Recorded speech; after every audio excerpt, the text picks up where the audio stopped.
Tonight, behind closed doors at 38 years old, Lovy Elias's family broke down in tears. What they discovered shook everything they believed. What they finally confirmed will change the way you view his ministry forever. Stay with me, because what happens next is what nobody expected. For years, Pastor Lovy Elias has been known not just as a preacher, but as a prophet, a musician, and a man whose life seemed to radiate divine favor. From his powerful sermons at Revelation Church in Los Angeles to his mentorship of celebrities and rising believers, many saw him as a spiritual giant, someone who had it all together. But behind the lights, behind the prophetic voice and the public praise, something was quietly breaking inside his own home. Those close to him described the shift as subtle at first, the exhaustion in his eyes, the way his once vibrant smile seemed to fade in moments of stillness. Then the whispers began, questions about his family, his health, and the enormous weight that came with leading thousands of followers while trying to protect his own peace. And recently, the world got a glimpse of that hidden pain when his family broke down in tears after confirming something deeply personal about him. It wasn't about fame, fortune, or controversy. It was about the cost of carrying what many believe is a divine calling. In this video, we're diving deep into what really happened to Pastor Lovy Elias. We'll uncover what triggered his family's emotional reaction, what they confirmed behind closed doors, and how it connects to years of unseen struggles. You'll see sides of his journey that very few have ever talked about. The silent battles, the spiritual weight, and the truth behind the man millions call Prophet Lovy. So stay tuned, because as we unfold this story, you'll realize sometimes the strongest voices of faith are also the ones fighting the hardest unseen wars. But first, let's go back to where it all began. Before the church, before the fame, before the tears. Before the world knew him as Prophet Lovy Elias, he was simply Lovy Longomba, one half of the Kenyan music duo Longombas. Music was his passion, his identity, and his escape. Alongside his brother Christian, he gained fame across Africa, releasing hit after hit and performing before massive crowds. But even at the peak of success, Lovy felt something missing, an unshakable emptiness that fame couldn't fill. He spoke about moments when, despite applause, he'd return to his hotel room and feel utterly alone. Those early experiences shaped the man we know today, the one who would later turn from music to ministry, claiming a divine encounter redirected his life forever. But that transformation didn't come without a price. When Christian, his brother, passed away, it left a wound Lovy never fully healed from. It was this moment, grief wrapped in silence, that marked the beginning of a lifelong test of faith. Because what the world didn't see was that from that loss onward, his family became both his anchor and his battlefield. And soon that battlefield would be tested in ways they never expected. When Pastor Lovy Elias stepped into ministry, he wasn't just preaching. He was stepping into an entirely new world of expectations, pressure, and spiritual warfare. Overnight, he became not only a shepherd to thousands, but also a target of criticism, envy, and constant public scrutiny. The transition from being a celebrated artist to a prophetic voice wasn't smooth.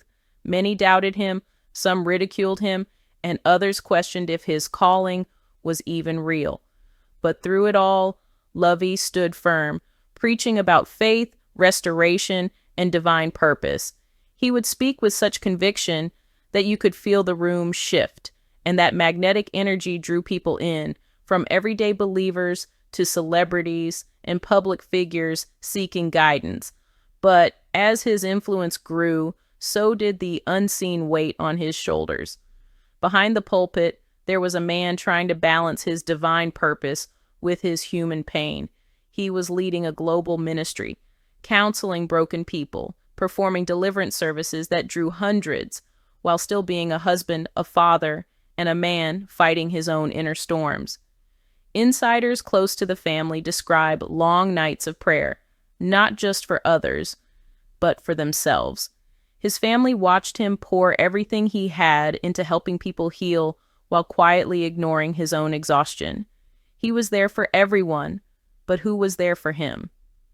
Those closest to Pastor Lovy say that it wasn't uncommon for him to stay awake till dawn, fasting and praying for the church. He'd collapse in his chair, eyes heavy, whispering prayers even when his body clearly begged for rest. He carried burdens that few could understand, and like many spiritual leaders, he bore them in silence. The more he gave to others, the less time he had for himself and his family. His wife and loved ones admired his faith, but feared his breaking point. They could see the toll, the sleepless nights, the physical strain, the emotional weight of shepherding a flock while feeling spiritually drained. And that's when the cracks began to show. There were moments of silence at home, unspoken tension that only love could hold together. The man who once danced on global stages now carried an invisible heaviness that dimmed his once bright energy. His family, who adored him, could sense something shifting within him, something that prayer alone couldn't immediately fix. It wasn't a loss of faith. It wasn't burnout in the ordinary sense. It was the human cost of divine responsibility, the kind of pressure that squeezes even the strongest hearts. And then came the moment that broke his family's composure. The moment that made them break down in tears. They confirmed something deeply personal. Something Pastor Lovy had been keeping close to his chest for far too long. He was battling silently with emotional and physical exhaustion, the kind that creeps up on leaders who give endlessly until there's nothing left to give. It wasn't a scandal. It wasn't a fall from grace. It was the painful truth that even the strongest voices of faith are still human, and humans have limits. When the family finally saw how close he had come to collapsing under the pressure, they couldn't hold back their tears. It wasn't weakness. It was relief. Relief that they could finally face the truth together, without masks, without the need to be perfect. But this breaking point was not the end. It was the beginning of something unexpected. Because what happened after that emotional night didn't destroy Pastor Lovy. It transformed him. It was a quiet evening at their Los Angeles home. The city lights shimmered in the distance, and the hum of the streets below felt almost too far away from what was about to unfold inside that house. Pastor Lovy had just returned from a long weekend of ministry, 3 back-to-back services, countless deliverances, and hours of prophetic counseling. The man who once walked with the confidence of a lion now moved slowly, drained, almost fragile. His wife noticed it first. The exhaustion wasn't just physical anymore. It was spiritual, emotional, and deep enough to shake even the strongest foundation. He'd smile when people were around, but in the stillness of the night, his silence said what words never could.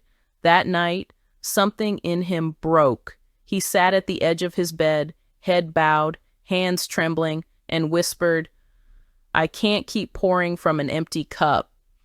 It was the first time he had admitted that the pressure was becoming unbearable. For years, Pastor Lovy had built a reputation for being unshakable, a man who could stand through any storm. His followers saw him as a vessel of power, but few understood how much that vessel had endured to keep shining. Every prophecy, every deliverance, every tear shed at the altar, they took something from him. And that night it all came rushing back. His family gathered around him, his wife, his loved ones. They could see the weight finally catching up. He wasn't just tired. He was breaking down under the responsibility of carrying so many people's burdens, while quietly hiding his own pain. Tears filled the room as he finally opened up about the fears he'd been holding back. He spoke of the constant criticism, people questioning his authenticity, accusing him of being too close to Hollywood, too different from traditional pastors. He talked about the loneliness that came with leadership, the way fame in ministry could isolate rather than uplift. Then came the confession that made his family break down completely. He revealed that for months he'd been struggling with silent anxiety and bouts of spiritual fatigue, moments where he questioned if he could keep going. The weight of leading thousands while managing his personal life had taken a toll that few could ever imagine. His wife tried to stay composed, but when she realized how long he had been fighting this alone, she broke down in tears. His children wept quietly, unsure of how to respond to the sight of their father, the man they saw as invincible, finally being vulnerable. But what happened next was nothing short of divine. In that room, between sobs and silence, Pastor Lovy asked his family to pray for him, not for the ministry, not for the church, not for miracles or blessings, but for him as a man. And as they joined hands, something shifted. The heaviness in the room began to lift. His wife's tears turned into whispered prayers. His children's fear turned into faith. And for the first time in a long while, he wasn't the prophet. He was just Lovy, a husband, a father, and a son of God seeking restoration. That prayer lasted for hours. No cameras, no congregation, no applause, just raw emotion, faith, and surrender. By the time the sun began to rise, Pastor Lovy sat quietly, looking out the window, tears drying on his face. And in that still moment, he said something that his family would never forget. Maybe God had to let me break, so I could remember who holds me together. Those words marked the beginning of his renewal, the moment when his ministry took on new meaning. He realized that his calling wasn't just about performing miracles or speaking prophecies. It was about being transparent, vulnerable, and human. The family that once broke down in tears now stood united, stronger than ever. That night wasn't just a breakdown, it was a breakthrough. And from that moment forward, everything about Pastor Lovy's ministry began to shift.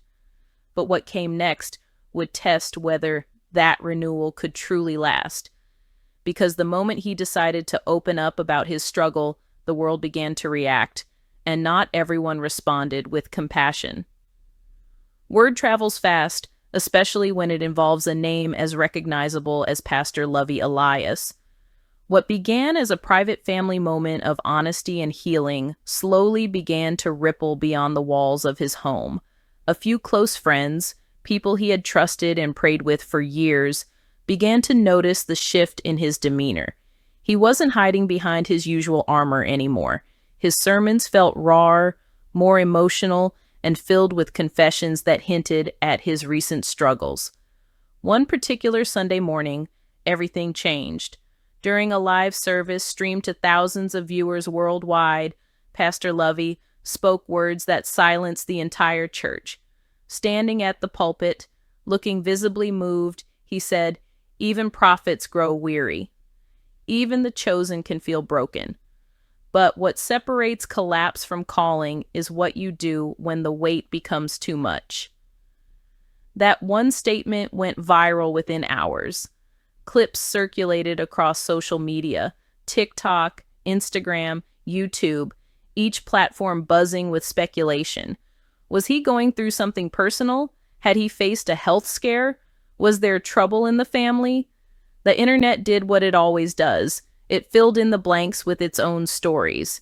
Some praised him for his honesty. They called him brave, transparent, a true man of God who dared to show that leaders are human too. Others, however, saw it as weakness. Critics whispered that perhaps the pressure of fame and the proximity to Hollywood had tainted his ministry.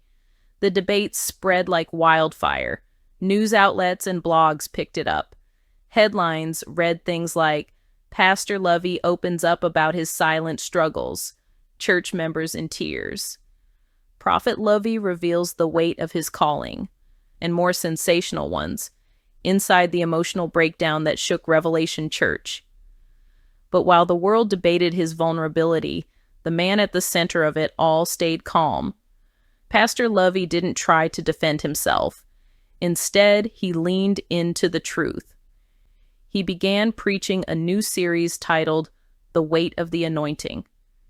It was unlike anything he'd done before. Gone were the fiery, high-energy performances. Instead, these sermons were intimate, reflective, and deeply personal. He spoke about how calling can coexist with pain, how faith doesn't erase fatigue, how being chosen by God doesn't mean you won't sometimes feel crushed under the responsibility. His transparency struck a chord across generations. People who had walked away from church came back, saying they finally felt seen. Pastors across the nation began quoting his words. Suddenly, the story that started with his family's tears became a movement of authenticity in faith communities. But with influence came even greater challenges. The more open he became, the more some circles began to question his methods. Online critics accused him of using vulnerability for attention. Some church traditionalists believed he was too emotional, while others claimed he had crossed the line between spiritual leadership and personal confession. Through it all, his family stood firm beside him. They had seen his breaking point. They knew this was not about attention, it was about truth. His wife, who had once wept beside him in silence, now stood beside him in public, testifying about what God had done in their home. "You can't lead people to healing if you've never been broken yourself," she said during one service, a line that instantly trended across platforms. Behind the scenes, however, not everything was calm. The media attention took a toll. Reporters camped outside the church, eager for new details. Gossip channels dissected his every post, every word, every expression.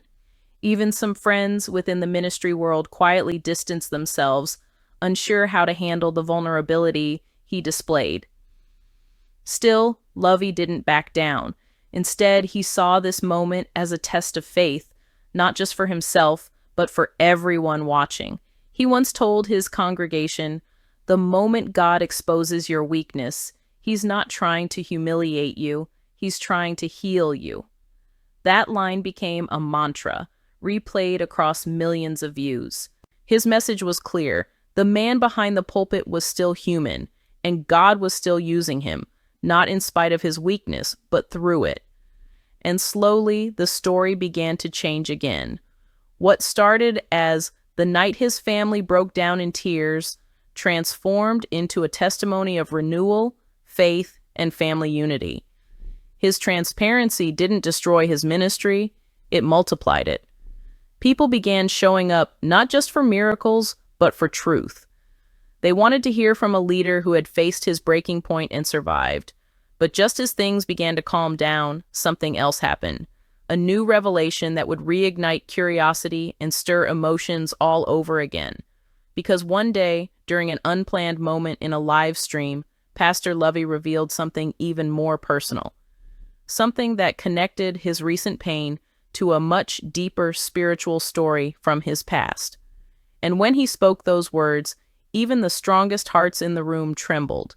It was supposed to be an ordinary Sunday service. The atmosphere was calm. The worship team sang softly, and the air felt heavy with expectation. But no one, not even his closest team members, knew what Pastor Lovy Elias was about to reveal that day. He stepped onto the stage, wearing his usual calm expression, but there was something different in his tone. The congregation could feel it, that deep, soul-stirring silence that fills a room when truth is about to be spoken. He didn't open with scripture or prophecy. Instead, he took a deep breath, looked out across the crowd, and said, "Before I speak to you as a prophet, I need to speak to you as a man." The church went completely still, and then slowly, with tears forming in his eyes, he began to tell a story that no one had heard in full before. He talked about the night his family broke down, the tears, the prayers, the vulnerability. He described how he had come to a place where the weight of ministry almost crushed him, how he would stand in front of thousands, declaring healing over others, while silently praying that God would heal him too. Then came the confession that stunned the entire congregation. "I've learned," he said, his voice trembling, that sometimes God allows pain not to punish you, but to purify you. There were nights I questioned my calling, nights I wondered if I was doing enough for the people who looked up to me, nights I felt the fire fading inside me. But it was in those moments that God whispered, I didn't call you because you were strong. I called you because you were willing. A wave of emotion swept through the church. People began crying, praying, lifting their hands. Some fell to their knees. Others shouted words of encouragement. It was more than a sermon. It was a confession, a cleansing moment that stripped away all the layers of perfection people had built around him. Then he turned his attention to his family, sitting in the front row. His wife, eyes red from tears, nodded gently as he said, "If it wasn't for my family's prayers, I wouldn't be standing here today. They saw me at my weakest. They loved me when I couldn't love myself. And when they cried for me, God used their tears to wake me up." That moment became one of the most replayed clips from his ministry. It spread across social media, not as gossip or scandal, but as a story of redemption. Pastors from around the world referenced his honesty. Even his critics began to soften, realizing that his vulnerability had touched millions in ways doctrine never could. What many didn't realize was that this confession wasn't planned. He hadn't written it down or prepared it. It was a moment born purely out of divine prompting, an overflow of everything he had carried, finally released in front of those who had always seen him as unbreakable. After that service, something shifted permanently. Revelation Church was no longer just known for its deliverance services or celebrity visitors. It became known as a house of healing, a place where broken people could find restoration, just like their pastor had. Behind the scenes, his family found peace again. The man who had once carried his ministry like a burden now carried it like a calling renewed. He laughed more. He rested more. He made time for moments that didn't need cameras or applause, dinners with family, quiet walks, simple mornings of prayer. His wife later shared in an interview, "That night when we broke down as a family, I thought we were falling apart. But now I realize we were being rebuilt." And that sentiment became the heart of his message moving forward, that sometimes God allows a breakdown so he can rebuild you stronger, more grounded, and more genuine than before. As the months passed, Pastor Lovy's story became a mirror for countless people who had been silently struggling under their own callings. It reminded them that leadership is not about never falling. It's about being honest enough to rise again.